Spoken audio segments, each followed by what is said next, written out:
अब देखो, आज जो नेक्स्ट क्वेश्चन हम लोग लेके आए हैं आईआईटी जेईई सीरीज में, वो क्वेश्चन अगेन वहां पे उसी कॉन्सेप्ट पे बेस्ड है जो हमने लास्ट क्लास में क्या किया था, डिस्कस किया था। लास्ट न्यूमेरिकल हमने लिया था उसमें हमने क्या बोला था, उसमें हमने बोला था कि अगर कोई बॉडी है, बॉडी को अगर हम लिक्विड में लेके आ रहे हैं और लिक्विड अगर रेस्ट में है तो उस केस में बॉडी के ऊपर बॉयंसी फोर्स ऊपर की ओर बनता है और उसका फॉर्मूला था volume inside the liquid density of liquid into g. जो लास्ट हमने न्यूमेरिकल लिया था सीरीज में, तो वहां पे हमने क्या बोला था, वहां पे हमने बोला था कि अगर कोई लिक्विड हॉरिजॉन्टल डायरेक्शन में एक्सेलरेट करना स्टार्ट करती है तो उस केस में अगर हम कोई पॉइंट कंसीडर करते हैं जो सेम लेवल पे या सेम डेप्थ पे या सेम लेवल पे हैं, तो सेम लेवल पे जो पॉइंट हम कंसीडर करते हैं उन पॉइंट पे प्रेशर सेम नहीं होता है और वहां पे अगेन एक्स एक्सिस के अलोंग भी प्रेशर का डिफरेंस आता है और प्रेशर के डिफरेंस के कारण वहां पे एक्स के अलोंग भी फोर्स बनता था जिसका फॉर्मूला क्या लिखवाया था, volume inside the liquid density of liquid into acceleration along x axis. तो ये जो क्वेश्चन है, ये क्वेश्चन अगेन इसी कॉन्सेप्ट पे क्या है, बेस्ड है। क्वेश्चन में क्या बोल रहा है, क्वेश्चन में बोल रहा है close tube of length L completely filled with water has a small air bubble trapped in it. When the tube is held at an angle theta with the vertical and rotated at a constant angular velocity omega about the vertical axis through its lower end, the bubble settles at some intermediate position in the tube. What fraction eta of the length of the tube is the distance of the bubble from the lower end? Acceleration due to gravity is g. तो question में क्या बोल रहा है, question में बोल रहा है कि यहां पे हमारे पास एक ट्यूब है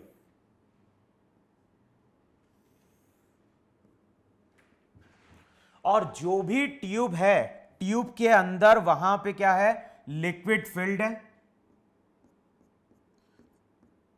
तो ट्यूब के अंदर वहां पे लिक्विड क्या है, फिल्ड है और इस ट्यूब के अंदर यहां पे एक एयर बबल है और ये एयर बबल यहां पे क्या है, एंट्रैप्ड है।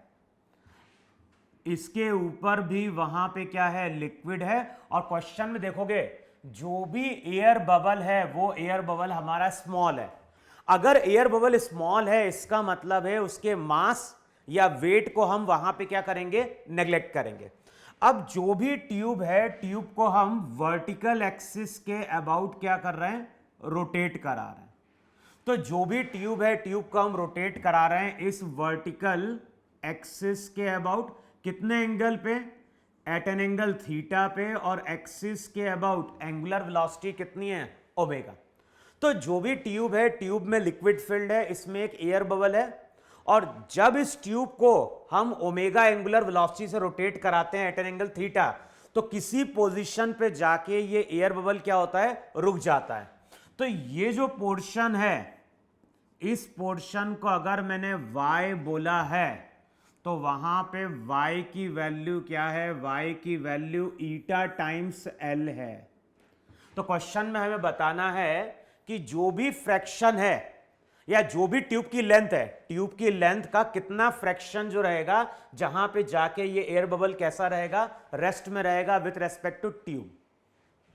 तो y जो है, y को हमने कंसीडर कर लिया ईटा इंटू एल। और अगर कोई ऑब्जर्वर ग्राउंड पे खड़ा है तो ग्राउंड वाले ऑब्जर्वर को ये रोटेट करता हुआ दिखाई देगा कितनी एक्सिस, कितने डिस्टेंस पे, तो ये x डिस्टेंस पे इस तरह से वहां पे क्या कर रहा होगा, रोटेट कर रहा होगा।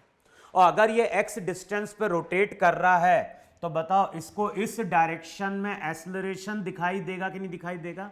और जो भी एक्सेलरेशन होगा, जो भी एक्सेलरेशन रहेगा उसको हम क्या लिखते थे, उसको हम लिखते थे x ओमेगा स्क्वायर। बाद में हम साइन थीटा को लिखेंगे वहां पे x अपॉन वाई और x की जगह बाद में वहां पे पुट कर देंगे क्या, y साइन थीटा। देखो है कि नहीं है।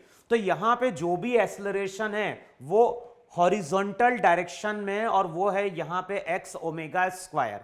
हम किसकी स्टडी करने जा रहे हैं, हम स्टडी करने जा रहे हैं उस एयर बबल की। और जब एयर बबल को हम देखेंगे तो एयर बबल लिक्विड के अंदर है, तो अब यहां पे क्या होगा, एक तो बॉयंसी फोर्स y एक्सिस के अलोंग आएगा और जो बॉयंसी फोर्स वाई एक्सिस के अलोंग आएगा वो आएगा volume inside the liquid, density of liquid into j. और हमने लास्ट न्यूमेरिकल जो लिया था जेईई एडवांस सीरीज में, उसमें हमने यही डिस्कस किया था कि अगर लिक्विड का एक्सेलरेशन होगा तो इस साइड का प्रेशर ज्यादा होगा, इस साइड का प्रेशर वहां पे क्या होगा, कम होगा, और प्रेशर डिफरेंस के कारण भी इस डायरेक्शन में एक बॉयंसी फोर्स आएगा जिसको हम बोलेंगे volume inside the liquid, density of liquid into a. देखो है कि नहीं? तो ये जो एयर बबल है, ये एयर बबल वहां पे क्या होगा, लिक्विड के अंदर होगा, होगा ही नहीं होगा? अच्छा, अब मान लो हम क्या करते हैं, हम इमेजिन करते हैं एक ऑब्जर्वर को, और ये ऑब्जर्वर कहां बैठा है, ये ऑब्जर्वर इस एयर बबल पे ही बैठा है। बताओ एयर बबल पे अगर बैठ जाएंगे तो ये हमारा एक रोटेटिंग फ्रेम है कि नहीं है? तो अगर हम इस फ्रेम की बात करेंगे तो यहां पे ये एक नॉन इनर्शियल फ्रेम है, और नॉन इनर्शियल फ्रेम होगा तो वहां पे हम सेंट्रीफ्यूगल फोर्स की बात करेंगे। देखो है कि नहीं है? तो अगर नॉन इनर्शियल फ्रेम है तो वहां पे हम बात कर रहे होंगे सेंट्रीफ्यूगल फोर्स की, लेकिन हमें मालूम है कि मास क्या है, जो भी हमने एयर बबल लिया है उसका मास अप्रोक्सीमेटली क्या है, जीरो। नेग्लेक्ट करना है मास को, अगर नेग्लेक्ट करोगे तो m इंटू ए, तो जो सेंट्रीफ्यूगल फोर्स बन रहा होगा उसको भी वहां पे हम क्या कर रहे होंगे, नेग्लेक्ट कर रहे होंगे वहां पे। अच्छा, अब अगर हमने सेंट्रीफ्यूगल फोर्स को नेग्लेक्ट कर दिया, यानी सेंट्रीफ्यूगल फोर्स का मतलब सीडो फोर्स m इंटू ए को हमने क्या किया है, नेग्लेक्ट किया है वहां पे, तो अब तुम्हें यहां पे एक तो दिखाई दे रहा है इस डायरेक्शन में बॉयंसी फोर्स, दूसरा इस डायरेक्शन में बॉयंसी फोर्स, तीसरा वहां पे आ रहा होगा नॉर्मल। और जब हम नॉर्मल की बात कर रहे होंगे तो जो नॉर्मल रहेगा वो नॉर्मल आएगा perpendicular to the glass tube. तो इस डायरेक्शन में नॉर्मल आ रहा होगा, लेकिन नॉर्मल से हमें कोई मतलब नहीं है। जो ऑब्जर्वर इस एयर बबल में बैठा है उसको एयर बबल रेस्ट में दिखाई दे रहा है, इसका मतलब है कि एयर बबल पे बैठ के हम लेंथ के अलोंग फोर्स को वहां पे क्या कर दें, बैलेंस कर दें वहां पे।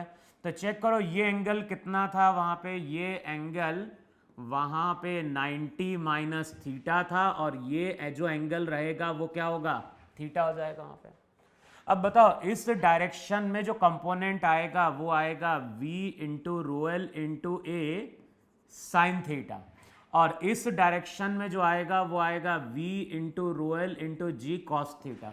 चेक करो ये है कि नहीं है, ये थीटा, ये 90 माइनस थीटा। तो ध्यान है ना, अगर हम एयर बबल में बैठ के देख रहे हैं तो हमने सीडो फोर्स को नेग्लेक्ट कर दिया क्योंकि मास क्या है, बहुत ही स्मॉल है, तो वहां पे हमने लिक्विड के कारण लगने वाला बॉयंसी फोर्स शो किया। नॉर्मल की हमें जरूरत नहीं पड़ेगी क्योंकि हम क्या कर रहे हैं, ट्यूब पे बैठ के, बबल पे बैठ के हम लेंथ के अलोंग फोर्स को क्या कर रहे हैं, इक्वेट कर रहे हैं। तो इक्वेशन हो जाएगी वहां पे v इंटू रो एल। ए का मतलब क्या हो गया, ए का मतलब हो गया x omega square sine theta, यहां पे हो जाएगा v into rho l into g cos theta. तो v रो एल वहां पे क्या होगा, कैंसिल आउट हो जाएगा वहां पे। और बताओ x की जगह हम क्या पुट करेंगे, x की जगह पुट करेंगे y साइन थीटा, तो यहां पे हो जाएगा y ओमेगा स्क्वायर, ये हो जाएगा साइन स्क्वायर थीटा, यहां पे हो जाएगा साथ में g कॉस थीटा। देखो चेक करो है कि नहीं वहां पे। तो जो भी y आ रहा होगा y की वैल्यू यहां पे हो जाएगी g कॉस थीटा अपॉन, तो y हो जाएगा g cos theta upon omega square sine square theta. और हमें मालूम है y का मतलब क्या हो गया, y का मतलब हो गया ईटा इंटू एल। तो जो भी ईटा फ्रैक्शन है उसकी वैल्यू हो जाएगी वहां पे g cos theta upon omega square L sine square theta. तो जब इस ट्यूब को हम रोटेट कराएंगे तो y जो रहेगा y ईटा एल के बराबर है, तो जो भी फ्रैक्शन ऑफ लेंथ निकल के आएगी जहां पे ये बबल कैसा है, रेस्ट में, उसकी वैल्यू हो जाएगी g cos theta upon omega square L sine square theta. जो क्वेश्चन है, क्वेश्चन में हमने बेसिकली वही कॉन्सेप्ट यूज किया है कि अगर हॉरिजॉन्टल डायरेक्शन में लिक्विड एक्सेलरेट कर रही होगी तो उस डायरेक्शन में भी हम प्रेशर डिफरेंस के कारण क्या करेंगे, फोर्स वहां पे अप्लाई कर देंगे। तो नोट डाउन करो, आगे हम फिर से एक और क्वेश्चन डिस्कस करने जा रहे हैं जहां पे इसी कॉन्सेप्ट को क्या करेंगे, यूज करेंगे। तो नोट डाउन करो इसको वहां पे।